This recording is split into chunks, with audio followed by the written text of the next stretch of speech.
Ladies and gentlemen, welcome back to the Roaming Thoughts podcast. I'm your host, Colt. Today, we are going to be talking about the NBA and its trade deadline, which was today. If you have listened in the past, I invite you to be sure that you're all caught up with the episodes. Most recent episode was about 2 weeks ago, and it was cryptos and NFTs. No thanks. And yeah, I basically played devil's advocate for why cryptos and NFTs aren't going to work. So if you know anybody that talks about cryptocurrencies or NFTs, share the episode with them. I would love for more people to at least get to hear the randomness that I talk about on this channel. So again, random, that's kind of what this whole podcast is for me. It's just a random a place where I can just throw my random thoughts onto some type of content. So, but yeah, and when I talk about random, I'm saying like legit randomness. I think the first episode was titled "What's Going On with Space," where I basically talked about like my own conspiracy theories on what I think is happening, and then I talked about like World War III. Talked about the Mavericks, then a couple Christmas episodes. And then I did a cool 1-5-10 challenge, which was super random, talking about cryptos, NBA, politics. And then perhaps the most random episode or topics that I covered was in the second to last episode, aside from this one. So I guess 3 episodes ago, called One Word Opinions. So the title of that one was Pickles, Inflation, and Logan Paul. Go ahead and take a listen to that. But yes, most recent was cryptos and NFTs. No thanks. This one, NBA trade deadline 2022. So just a reminder, you guys can listen to the podcast at Spotify or Anchor. Also, you can watch it on YouTube at The Roman Colt. And then just a shout out for my travel site, theromancolt.com. I'm trying to get creative with some of the things that I'm posting, across all sites. And I guess one of the big things that I'm kind of looking to shift into, or at least explore the option of on the Roman Colt travel site, is doing like reviews of places that I've been before, and just sharing my experience with you about them. So feel free to take a look at the romancolt.com. If you guys are looking for the best ramen in Warsaw, it's the most recent article that I have up there. You can also follow me on Twitter at the Roman Colt, and that is the same with Instagram. So today we're talking about the NBA trade deadline, mainly because I'm a Mavericks fan, and I really had no intentions of doing an episode on the trade deadline. But for what the Dallas Mavericks did today, I literally could not think of any other podcast episode to do other than this. So that's what you guys are stuck with.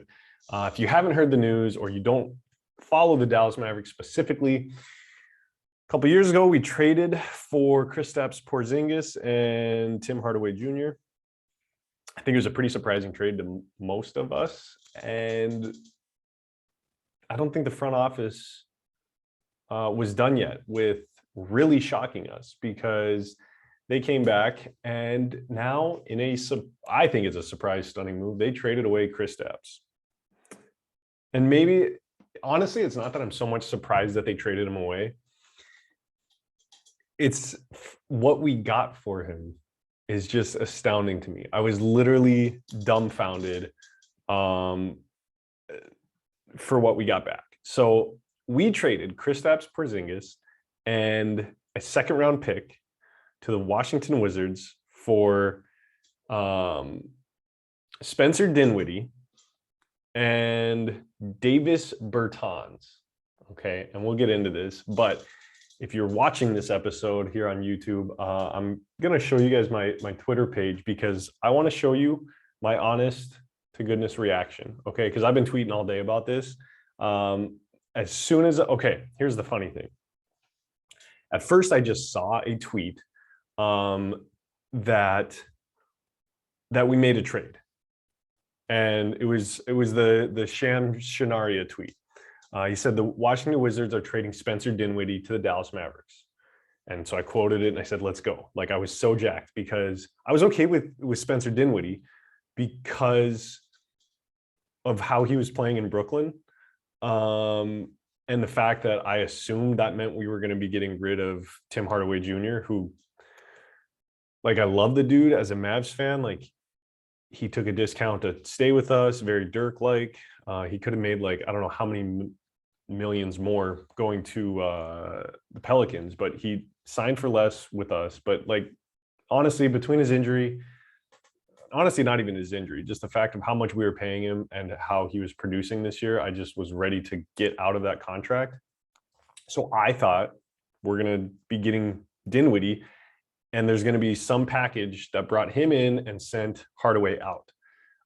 So I was jacked. The second I saw that tweet, I'm like, sick. And then very shortly thereafter, I saw who we were trading him for. And my next tweet was, we just got absolutely robbed. And right below it, you can see my face. That was my reaction. I'm just dumbfounded.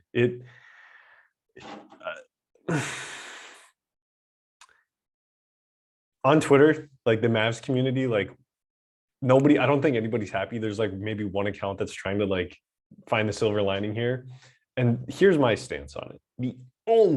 The absolute only reason this could be good or beneficial to the Mavs is if, like, Porzingis has been out on and off through the whole season, but he's currently out right now with an injury. And my thought is the injury has got to be bad.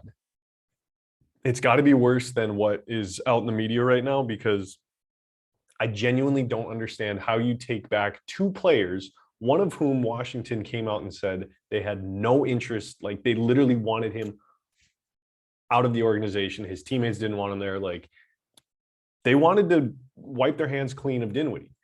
And then Bertans, on the other hand, like, kind of in a similar situation to Hardaway, where he's underperforming his contract, right?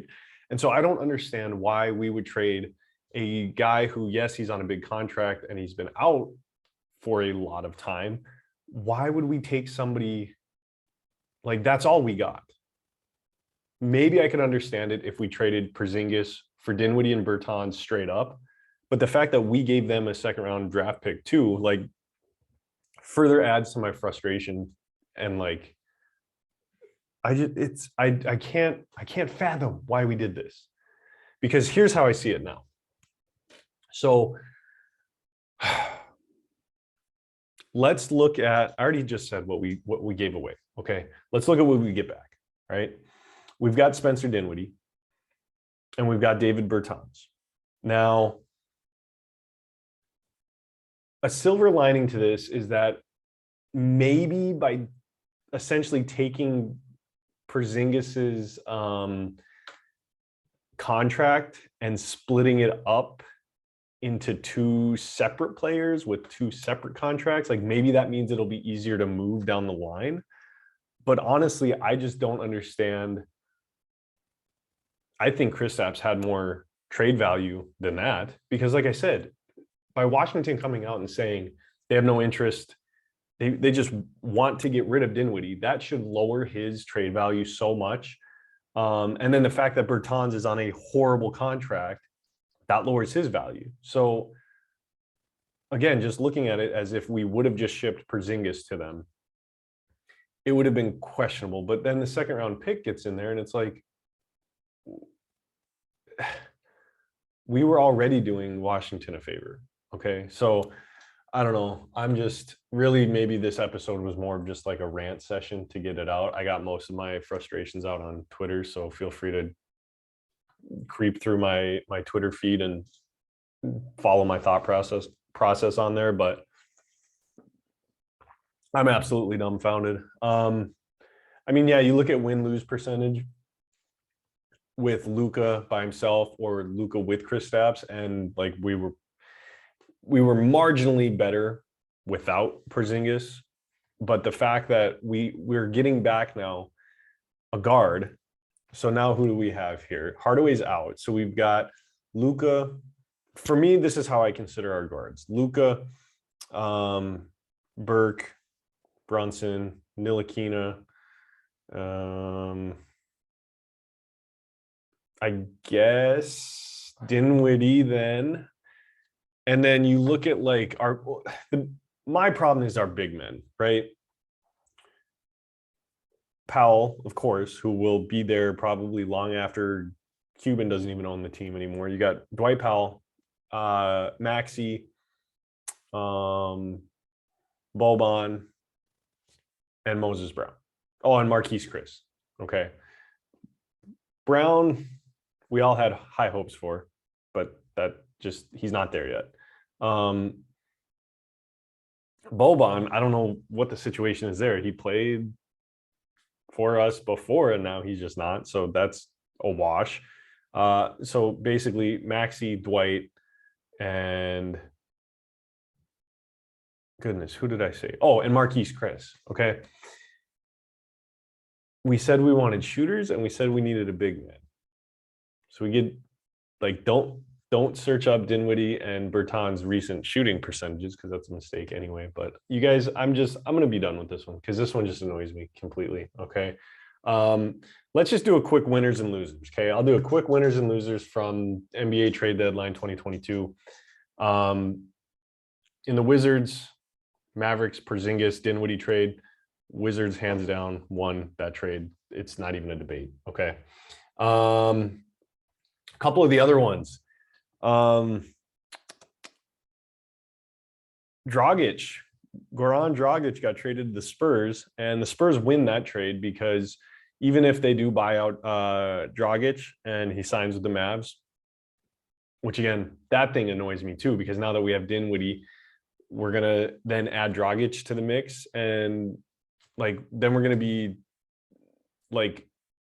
have too many at the guard position.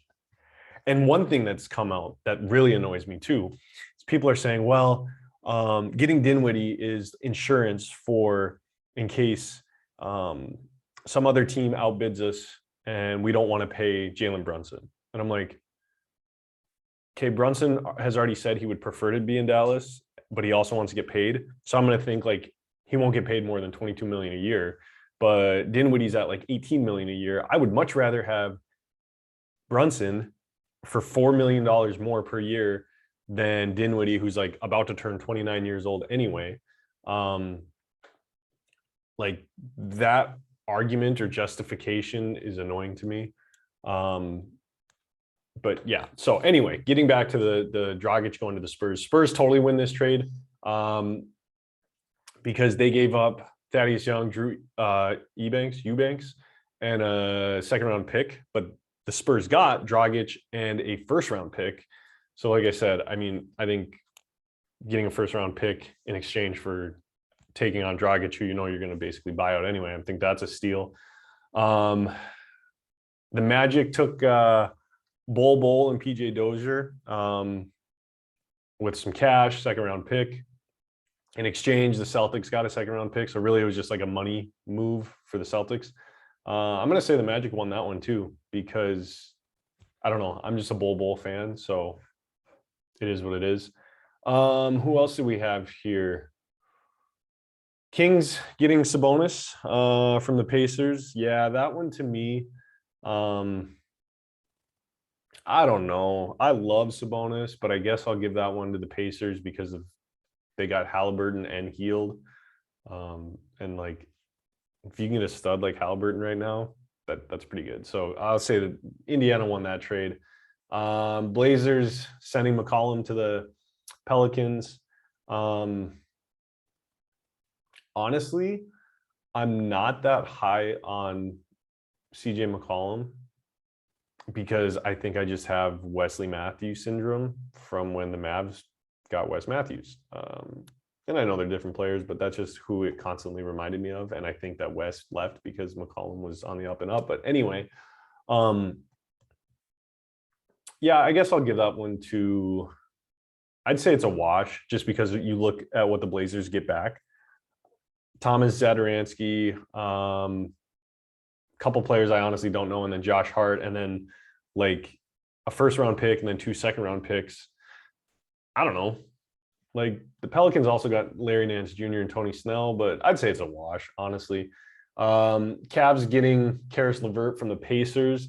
Pacers were pretty active. It's funny how Rick Carlisle was on the Mavs for how many years, and we were just known to never do anything in like the trade market. And now he goes to Indiana his first year, and they make like 2 significant trades at least, you know.